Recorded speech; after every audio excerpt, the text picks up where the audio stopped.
Welcome to the Lead Well podcast. Today's episode is a little bit different. What we are going to do is to recap our first 10 episodes and leave you with some of the key insights from those episodes. If I think about why I set up the podcast, the real purpose behind the podcast is that it's a vehicle to help you move from where you are now to where you want to go.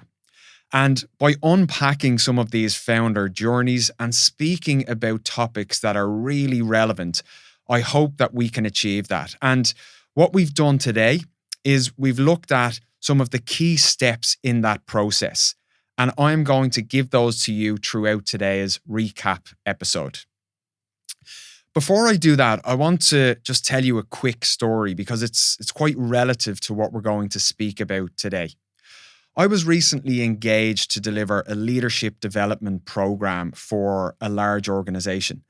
And just to give you an idea and some context, this was with a group of managers who were just short of director level. And generally the way that I like to operate when I'm working with organizations is I like to meet all of the individuals who are due to take part in the program before I decide on any of the content. This obviously gives me key insights that I can use then as I'm planning the overall program. What was really interesting was the key topic that came up time and again that these leaders, very competent within their roles, wanted to discuss as part of their leadership development was self-belief. So as I said, really competent within their roles, but really struggling with self-belief and that inner critic. And what's really interesting is that when we look at self-belief and we break it down, there's a great framework which comes from Albert Bandura, and it's more specifically around what we would call self-efficacy. When we think about self-efficacy, this is really that situational specific self-belief. And he breaks it down into 4 different pillars when we talk about building levels of self-efficacy. So the first pillar would be mastery experiences. In order to build my self-belief, I need to recap on my previous success and remind myself of that. That is crucial. The second piece is all around modeling. So am I able to look at maybe certain individuals within my network and am I able to say, yep, that individual has a similar skill set to me and look what they have achieved. That helps us increase our level of confidence in our own ability. The third aspect is what we call social persuasion. So this is where we are getting recognition for a job well done. We all like that pat on the back from time to time, and that certainly increases our level of self-efficacy. But the final one, the final pillar, which I think is really relevant for our discussion today, is our ability to manage our physiological and emotional states. So for example, how I perceive that next role is really critical in terms of my level of belief in being able to do the actual role. And what I found with this group and many other groups like them is that there's not enough time spent on looking at how we manage the physiological and the emotional states. And let me give you a little example of what I mean. Many of us struggle with this inner critic. This is an innate human aspect of being a human where we have this defense mechanism trying to keep us in our comfort zone. Often we struggle to actually change that narrative, challenge that narrative. And this was something that a lot of, not only that group in the leadership program, but also the last 10 guests that we've had on this podcast have mentioned time and time again. So as we move through today's episode, I want to show you a process on how you can manage those physiological and emotional states, but also how you can look at the other pillars that we mentioned, such as the mastery experiences, the modeling, and the social persuasion. Because as we went through our last 10 episodes, those aspects came up time and time again. So at its foundation, we want to be trying to actively build our levels of self-efficacy, because when we do that, we feel more comfortable taking that next risk. We're not keeping ourselves in our comfort zone. So the first step on this process is to be very clear on your definition of success. And I don't want that to sound ambiguous, so let's make it a bit more specific. If you think about the key areas of your life, where we get most of our value, that will generally be in terms of our career, our closest relationships, and our overall health. What we often find is we never give ourselves enough time to create a clear definition of success in those three areas. And what happens as a result, and we heard it time and time again over the last 10 episodes, is that individuals can find themselves pursuing a career or a business goal. And then when they get and they reach that goal, all of a sudden, they're not happy. It's this idea of I will be happy when. So I'm pushing towards achieving a certain goal, but it's coming from the wrong place, let's say. And one thing I noticed with the 10 founders that we had over the last few episodes was there was a certain point that they reached where they realized that, and then they took a step back. They started to consider, what does success look like for me and really look like for me? What do I want in terms of not just my career, but also the closest relationships and my overall health? So the first step in this process is giving yourself some time to create that level of clarity, because that purpose will help motivate and drive you forward. The second step in the process, and this actually came from our very first episode, was how critical it is to be meticulous with not just your planning, but also reviewing that plan. And one of our founders specifically spoke about how that helps them overcome that low confidence, that self-doubt. What this individual does is, yes, they zoom out and they have their definition of success, but then they go from the macro to the micro. They are literally building their strategy out in terms of how they are going to reach the goals in those important areas of their life. But most importantly, they're reviewing them on a regular basis. We are very good at setting up a strategy and designing a plan, but generally, we are not great at giving ourselves time to review that plan. And if we think about it, let's go back to our self-efficacy framework. Why am I not good at reviewing my plan? Because also what I generally tend to do is set targets which are quite ambitious. So if I haven't reached certain steps in terms of towards that goal, I don't want to remind myself of that. So I generally tend to avoid that, because by looking back and reviewing that, it can become a little uncomfortable. And I don't like that. Remember what we spoke about at the start. Ultimately, our body and our brain are set up in a lot of ways to try and protect us and keep us safe. And yes, that is great in many situations, but it's not great when I'm trying to move forward, whether it's with a goal in terms of my career, my health, or my key relationships. So building in time and space where you can review that plan is critically important. And I would say the best bit of advice I would give you here is, if you think about how you structure your working week. So you'll generally have times where you've got meetings, etc. Start to put some meetings in your calendar specifically to review your plan. So it goes in one of those slots, Monday to Friday, and you carve out that time to look back and review that plan. And the more consistent that you can actually get with that, the more insights you're going to gain. But not just that. Remember, we spoke about the mastery experiences. Think about all of the little successes that you will identify and you will actually give yourself credit for by doing that review process.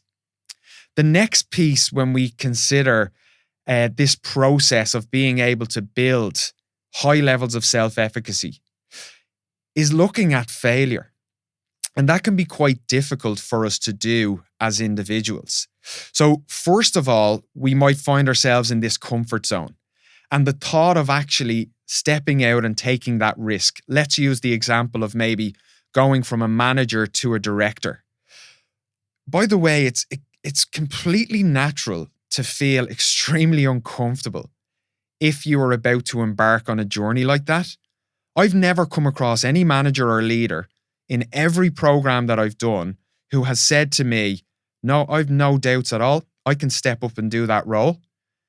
More often than not, there is something holding that individual back. And that can be the self-doubt, the lack of self-belief. Am I actually able to take that step? So what we need to do, think about managing the physiological and the emotional state. As I sit with those feelings of taking that risk, trying to maybe move to the next role, and all of the unease that I'm met with, what I need to try and do is use the skill of cognitive reframing. So, for example, if I'm saying to myself, I wouldn't be good enough for that role, I haven't got the skills yet to be able to do that role or start that company or whatever it might be, that's where you start to change the narrative. You start to look back and say, well, what have I done throughout my career which has got me to this point? What skills do I have? And then you change the language around the idea that you don't have the skills to you don't have the skills yet. Everything is showing you that you can build that skill set based on your past success. So what you're doing when you change that narrative is you're adopting what we might call a growth mindset, which comes from Carol Dweck, or what we might call a challenge mindset, where we don't see the stressor as a threat, but we actually see it as a challenge. And as a result of switching that mindset, I start to see all of the opportunities. And if you want to use an objective tool to help you get better at dealing or stepping into the unknown or dealing with failures, I would recommend using what we call an after-action review. So what this looks like effectively is that you have an idea of what success looks like in that area. So let's say it's going for that interview for the director's role. You have an idea of what success might look like in that interview. Then what you have is what actually happened. So what's the difference between what success looked like or what I thought was going to happen and what actually happened? Because then what you're doing is you're moving to looking at the difference between the two, and then you're looking at what you've learned from that experience.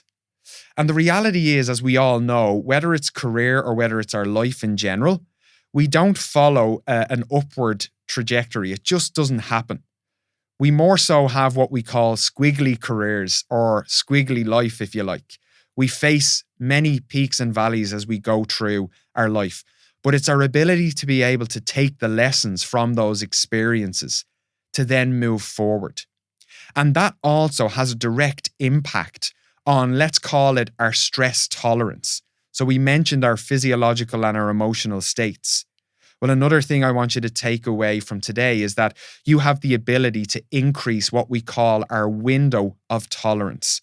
So when I am taking on a challenge, all of a sudden, it doesn't push me deeper into the bunker of that comfort zone, but actually I'm able to rationally look at that situation. I'm able to maybe catch the negative internal dialogue. I'm able to challenge it and I'm able to change it. And all of a sudden, I have a completely different perspective on that situation. So that third piece that we're speaking about is your ability to actually face failures and see them for what they are, lessons that can help you continue to move forward. The next piece that I want to just spend a moment speaking about is relationships, because over the last 10 episodes, what's come up time and time again is the importance of how you go about building relationships with the people who most influence your success. And what I mean by that is, have you got a trusted mentor that you can actually go to for advice? That's critically important. No matter what decision you have to make, whether it's due to something in your career or it's to maybe make a big life decision or maybe, take on a health goal, having a mentor there to be able to seek advice from is critically important. And it's such a key step along the way to achieve that overall success that you've set for yourself. To go along with that, we would also talk about a relationship with a coach and how important that can be. And maybe just to give you a brief difference. So the mentor is going to sit with you. They're maybe going to give you advice on what they think you should do. Whereas having a good quality coaching relationship, that individual is going to sit there and create the space for you to do some quality thinking, knowing that you actually have the answers. And if we think about it, how often do we give ourselves that time and space? We are always busy. We are always doing. So having relationships like mentor and coach relationships are critically important. But the next piece is maybe the relationships where you have the impact and you have the influence. For example, with team members. If we think about what has really made the founders that we've interviewed on the last 10 episodes successful, and how have they been able to manage all of the stressors while also staying in a good level of well-being, is they've got the right people around them. So they've been able to identify what their own gaps were. They've been able to play to their strengths, but they've also been able to build a group of individuals who want to help them achieve that overall success. And how you do that as a leader or a manager is you've got to focus on building trust with that cohort.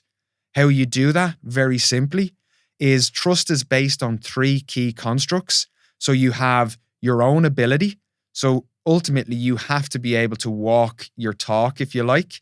You have benevolence, which you need to create a relationship with those individuals where it's more than just about work, where actually they know that you have their back. And time again, we hear that come true in the podcast. And the last piece is integrity, which really goes without saying. Ultimately, never forgetting that as the leader or the manager, that you're constantly on show.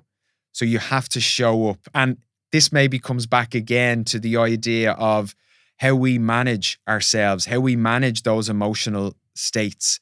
All it can take sometimes is for us to maybe have a bad night's sleep. We feel a little bit stressed.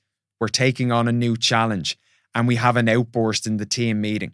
Sometimes that's all it can take for us to lose the level of psychological safety that maybe it's taken us a long time to actually build. So another key thread, if you like, throughout the last 10 episodes is identifying those key relationships. Mentor, coach, your team members, and it goes without saying, trying to prioritize good, healthy relationships with family and friends is key in this process, whether you're looking to start your own business, grow your business, or move from a manager's role to a director's role. Whenever you're taking on a challenge like that, it's critical that we have those solid relationships around us to offer the support that we need. The final piece and the last piece that I'd like to leave you with from today, and it's a nice sentiment maybe, which I often try to remind myself about, and it came from one of our youngest founders, Mark Donnelly of HUH. The lesson he left us with was reminding ourselves to just take each day and try to be effectively where our feet are.